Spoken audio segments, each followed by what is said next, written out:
Agaknya Amerika tidak ingin perang di Ukraina terhenti. Walau seperti pernyataan Putin dalam parade militer Victory Day 9 Mei 2022 kemarin, Rusia menang besar dan akan mempertahankan wilayah yang sudah dikuasainya, yaitu 20% wilayah Ukraina sisi timur. Rusia berhasil membebaskan wilayah yang menjadi jajahan Barat. Di sisi Amerika, sekutu, dan NATO akan mempersenjatai Ukraina untuk menjadi penyerang ke wilayah yang telah dikuasai Rusia tersebut. Mengapa Amerika melakukan itu? Bagaimana para pengusaha mesin perang mendapatkan keuntungan dari perang di Ukraina?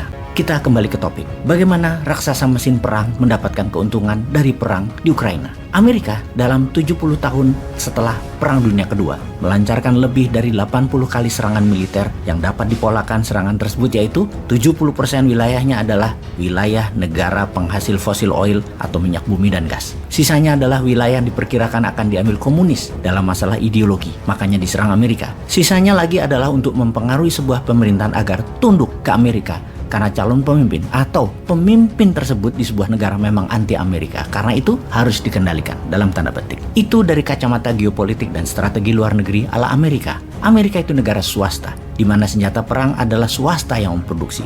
Perang bagi pengusaha alat perang adalah panen raya, karena GDP Amerika 20% didapat dari penjualan alat perang ini, dan 43% senjata perang dunia diproduksi dan dijual oleh Amerika kepada negara-negara di seluruh dunia. Kita ke zaman Dwight Eisenhower, Presiden Amerika ke-34, di masa Perang Dingin Cold War dengan Soviet setelah Perang Dunia Kedua, pernah merincikan berapa biaya atau harga pesawat pembom senilai 2 pembangkit listrik untuk 500.000 penduduk. Membangun satu pesawat jet tempur bisa untuk membangun 100 bangunan sekolah ditambah 2 rumah sakit modern fasilitas lengkap. Biaya membangun satu kapal destroyer itu senilai 50 km jalan aspal. Biaya satu kapal induk kita bisa membangun kota dengan 80.000 bangunan tempat tinggal penduduk. Di akhir masa jabatannya, Eisenhower di tahun 1961 mengingatkan bahayanya industrial military complex sebagai alat ekonomi karena mengharuskan selalu ada tumpah darah. Sebagai catatan, era Presiden ke-34 ini, era setelah Perang Dunia Kedua,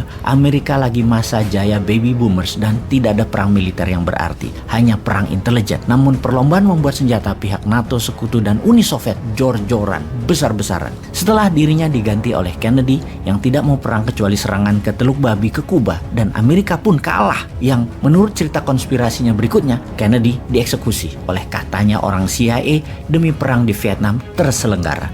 Setelah Wapres Wakil Presiden Kennedy yaitu Lyndon B. Johnson jadi presiden, perang Vietnam terjadi. 40 tahun setelah Eisenhower berkata di tahun 1961 atau sekitar tahun 2001, seorang pemimpin Rusia dalam perjalanannya hingga hari ini menghidupkan lagi Rusia dengan Soviet barunya. Sudah lebih 20 tahun dia menjadi autokrasi Rusia yang sejak 2 bulan ini membuat Eropa memasuki era kegelapan sejak Perang Dunia Kedua. Dengan perang Ukraina ini, sesungguhnya siapa yang menang? Pihak Ukraina kah atau pihak Rusia? Yang dapat kita pastikan pemenangnya adalah military industrial complex. Para pengusaha alat perang ini pastinya tidak menginginkan perang Ukraina berakhir. Mereka membayar berapapun kepada negara-negara Eropa Barat terutama Amerika demi perang Ukraina berkelanjutan. Walaupun yang dijual adalah atas nama demokrasi atau atas nama kemanusiaan, itulah berkali-kali dikatakan oleh Putin. Ini semua karena NATO. Ini semua terjadi karena Barat. Rusia hanya bertahan dan mempertahankan haknya. Apakah kami tidak boleh bertahan dan mempertahankan diri dari serangan pencaplokan NATO yang nantinya juga akan mencekik ekonomi Rusia? Ya sudah, perang aja sekalian, diembargo dan disanksi ekonomi aja sekalian. Toh sama saja, nanti atau sekarang, mending sekarang. Rusia lebih siap. Kita membahas secara data penyediaan alat perang dunia. Faktanya adalah 80% produsen alat perang adalah 6 negara utama, yaitu US, Amerika Serikat, Rusia, Inggris, Tiongkok, Prancis, dan Jerman. Di luar Tiongkok, produsen senjata Rusia yang agresor, kemudian penyedia senjatanya adalah Amerika, Inggris, Prancis, dan Jerman. Semua terlibat langsung pada saat ini di perang Ukraina. Dan hebatnya lagi, 5 negara yang terlibat perang di Ukraina adalah anggota permanen Dewan Keamanan PBB yang mempunyai hak veto, yaitu Amerika, Inggris, Jerman, Prancis, dan Rusia yang harusnya menjadi penyangga perdamaian dunia. Malah mereka terlibat perang langsung. Emang hobinya perang mungkin ya. Dan pastinya Amerika adalah negara paling menonjol karena 80% pengadaan alat perang dunia tersebut Amerika menyediakan 43%-nya. Mengapa Amerika menjadi pengekspor senjata perang terbesar di dunia? Karena top 5 perusahaan-perusahaan alat perang ada di Amerika.